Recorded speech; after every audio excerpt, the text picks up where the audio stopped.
Здравствуйте все! Вы на канале Творческий сундучок, с вами Татьяна.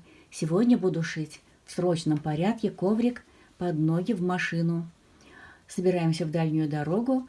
Мы эти поездки совершаем каждый год. И всякий раз я бросаю под ноги, что придется. В машине я всегда разуваюсь. В дорогу отправляемся очень рано, утренний воздух холодный, при работающем вентиляторе ногам холодно, поэтому я коврик сделаю на 20 сантиметров длиннее, чтобы его можно было завернуть наверх, прикрыть ноги. Шить я буду коврик вот из таких бросовых лоскуточков. И этот коврик будет с секретом, но об этом попозже. Лоскуточки я начинаю накладывать с одного края, то есть я выравниваю вот этот вот срез со срезом каждого лоскуточка. И лоскутики накладываю, каждый последующий лоскуточек накладывая слегка на предыдущий. И вот теперь, когда у меня один ряд выложен, я их сколю с основой, чтобы они у меня не сдвигались. И начну строчить на машинке прямой строчкой.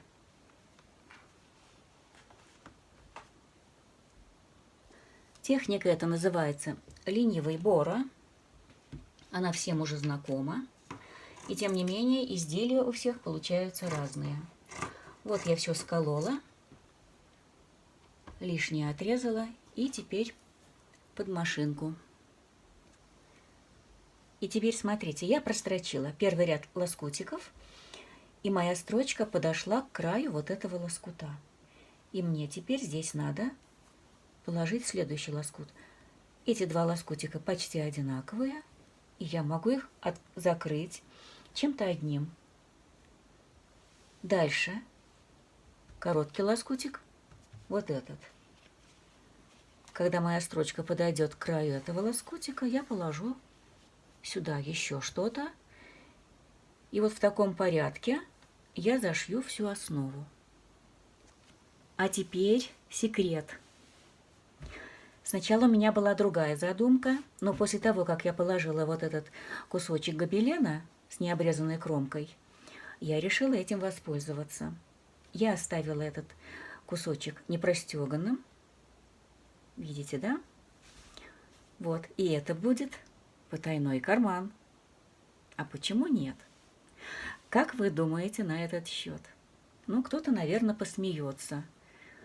Коврик, ленивый боро и потайной карман. Я вспомнила рассказ одной женщины в поезде. Это было в лихие 90-е. Они с мужем имели собственное производство по изготовлению колбасных изделий и возили их в город Николаев, это под Одессой. И поздно вечером возвращались, и их остановили грабители. Видимо, знали, что у них выручка. Вот. Но выручка была спрятана под сиденьем, и они ее не нашли. Вот я и подумала, а почему не сделать вот такой коврик, а вдруг кому-то пригодится. А остановили они их как?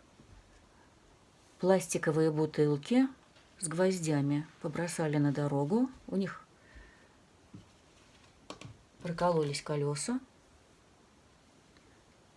Вот им пришлось остановиться. Да, было такое время. И я знаю немало историй на эту тему. Вот так. И я сейчас каким-нибудь образом здесь вот подложу и сделаю строчку по этому краю. И у нас образуется карман. Я заполнила всю основу лоскуточками. Заготовку эту я отпарила. И теперь буду выравнивать края. А потом мне остается только обработать края бейкой. Для бейки я выбрала вот такую ткань. Вернее, это остаток моего платья. Прекрасно сюда подходит по цвету. Выкраивать беечку буду по долевой. и ширина бейки будет 4 сантиметра. Девочки меня в комментариях спрашивали, почему не показала, как пришивала бейку. Вообще стараюсь показывать.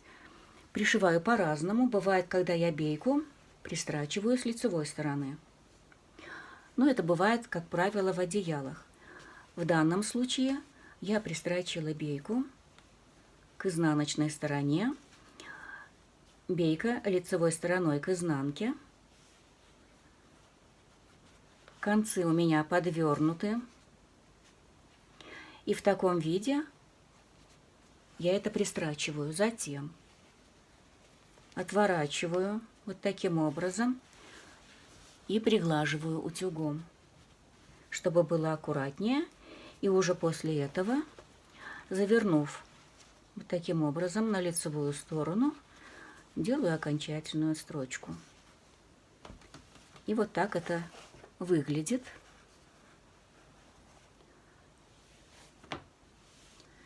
Сначала пришиваю бейку по длинным сторонам, и длина бейки точно соответствует размеру изделия. А затем по коротким сторонам, и здесь я делаю припуски с каждого конца по 1,5–2 сантиметра, которые вот заворачиваю. Вот такой легкий, без утепляющих прослоек, они здесь ни к чему. Коврик получился тонкий, но плотный. Но главное же здесь карман. Он глубокий, незаметный. Любой ваш секретик сохранит. Девочки, шпионские страсти. Не кладите все яйца в одну корзину. Мы любим путешествовать на машине, причем поездки эти длительные. Приходится останавливаться на ночлег в гостиницах. И не только. Думаю, коврик надолго пропишется в машине. Я на это надеюсь. Он мне нравится. Давно хотела что-то подобное под ноги. И вот свершилось. Девочки, я на этом заканчиваю. Если вам понравилось видео, ставьте лайк, пишите комментарии. Ваши комментарии для меня поддержка. Я их все читаю и на все вопросы отвечаю. Кстати, девочки жалуются, что не все комментарии, написанные вами, отражаются под видео. У меня тоже такое случается, но это уже технические причины, и мы здесь ничего не можем поделать. Но мы будем делать то, что от нас зависит. А это нажать на колокольчик, если вам интересны мои работы. Итак, я с вами прощаюсь. До скорой встречи.